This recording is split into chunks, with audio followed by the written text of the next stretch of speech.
केंद्रीय मंत्री नितिन गडकरी व मुख्यमंत्री मनोहर लाल ने किया दिल्ली मुंबई एक्सप्रेस वे का निरीक्षण। आज दिल्ली मुंबई एक्सप्रेस वे के 2 दिवसीय निरीक्षण कार्यक्रम के अंतर्गत केंद्रीय मंत्री नितिन गडकरी के साथ मुख्यमंत्री मनोहर लाल व केंद्रीय राज्य मंत्री राव इंद्रजीत सिंह ने हरियाणा के गुरुग्राम को मुंबई से जोड़ने वाले दिल्ली मुंबई एक्सप्रेस वे पर चल रहे प्रगति कार्य का निरीक्षण किया। यह एक्सप्रेस वे राज्य में आर्थिक समृद्धि व विकास को गति देने का कार्य करते हुए रोजगार के नए अवसरों को सृजन करेगा। हमारे केंद्रीय मंत्री जिन्होंने सड़क मार्गों का जाल बिछा दिया और आज भी उनकी ओर से हमेशा यही हमसे पूछा जाता है कि बताइए और कौन सी सड़क बनानी है। हम बताते नहीं है बल्कि उनकी ओर से आ जाता है कि आपके यहाँ से ये सड़क और अच्छी रहेगी, इसको भी बनवा लीजिए। कभी इन्होंने उसमें कोई ऐसी बात नहीं कही जिसके कारण से कहीं कोई कठिनाई आती हो। ना धन की कठिनाई आती है, ना योजना की कठिनाई आती है।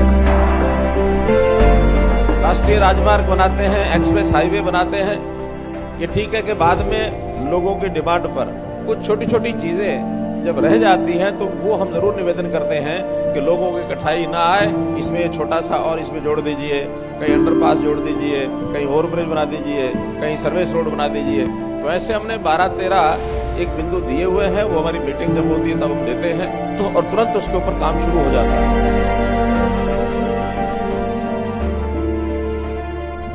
अब ये जो मार्ग जिसके ऊपर आज हम खड़े हैं, ये जो एक्सप्रेस वे दिल्ली बड़ोदरा, इस मार्ग से बनने से इस क्षेत्र के अंदर इन्वेस्टर्स भी आएंगे, उद्योगपति उद्योग लगाएंगे, यहाँ के लोगों को रोजगार मिलेगा। कुल मिलाकर के कोई भी एक मार्ग होता है, सड़क होती है, वो द्योतक होता है उस इलाके की आर्थिक प्रगति का। मैं एक सपना देखता हूँ कि हमारे यहाँ, मैं अक्सर कहता था, मेरे ऑफिस में मैंने लिख कर रखा है कि American roads are not good because America is rich, but America is rich because American roads are good. ये जॉन केनेडी जी ने कहा था, रोड से प्रॉस्पेरिटी आती है, विकास होता है, और रोड बनाने के बाद जमीन की कीमतें बढ़ जाती है। मैं पत्रकार भाइयों, हमने किसानों को बाजार भाव से 1.5 गुना प्राइस दी है। मैं किसान हूं और इस समय बड़े लिबरल अप्रोच में हमने किसानों को लैंड एक्विजिशन की कीमत दी है। पर मैं वो किसानों को आह्वान करूंगा कि आपकी जमीन बेचो मत। अगर आप इसको डेवलप करने के लिए आगे जाओगे तो आपको ज्यादा पैसा मिलेगा, क्योंकि मैं चाहता हूं कि किसान धनवान बने। पर जब हम रोड बनाते हैं तो वो बिल्डर और डेवलपर जमीन खरीद लेते हैं और बाद में जो राइज होता है उसका फायदा उनको मिलता है। तो निश्चित रूप से यहाँ के लोगों की संपन्नता में, विकास में ये रोड कंट्रीब्यूट करेगा। दिल्ली मुंबई ये वर्ल्ड का सबसे बड़ा एक्सप्रेस हाईवे है, 12 लेन।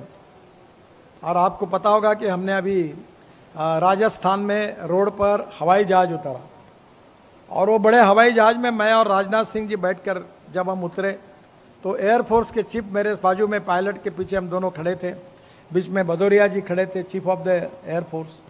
उन्होंने कहा कि ये जो एयर स्ट्रिप अपना रोड बना है, रोड कम एयर स्ट्रिप, ये मेरे लाइफ की सबसे अच्छी एयर स्ट्रिप है, इतना अच्छा लैंडिंग हुआ। तो हमने हमारी क्वालिटी के तरफ तो हर समय हम ध्यान देते हैं, और कॉन्ट्रैक्टर को भी बोलते हैं कि आपसे लक्ष्मी दर्शन लिया नहीं, हमने माल नहीं लिया है। हम करप्शन फ्री है, ट्रांसपेरेंट है, टाइम बाउंड है, रिजल्ट ओरिएंटेड और क्वालिटी ओरिएंटेड है। और इसलिए मैं अभी तो रोड किलोमीटर तो बहुत बने, पर खराब काम करने वालों को कोई बर्दाश्त नहीं करेंगे। अधिकारी हो या कॉन्ट्रैक्टर हो, उनका बैंड बाजा बजाए बिना नहीं रहेंगे, ये पक्की बात है। तो these are the asset of our country, we are not going to compromise with it. 100% we need good quality of international standards. मेरी नई शादी हुई थी और मेरे ससुरे का घर रोड के बीच में आ रहा था, तो रामटेक में वो रोड बन रहा था, तो मेरे पत्नी को बिना बताए ससुरे के घर पर बुलडोजर चला दिया था और वो रोड उखाड़ दिया था। तो अभी मुझे अधिकारी बता रहे थे कि आपका भी, भाभी जी का कहीं शायद यही घर है, तो रोड बनाने के समय प्रॉब्लम आया था और आपने उनको कहा कि आपको जगह तोड़नी होगी, आपको खाली करना होगा। यही नेताओं ने करना चाहिए, अतिक्रमण को बचाने का पाप नहीं करना चाहिए। और आपने ये भूमिका ली, इसलिए मैं आपका भी बहुत बहुत धन्यवाद करता हूँ। ऐसे ही लोग देश में काम कर सकते हैं। मुझे बहुत खुशी हुई कि आपने हमको सहयोग किया। और आज वो रोड बन रहा है जो मैंने देखा।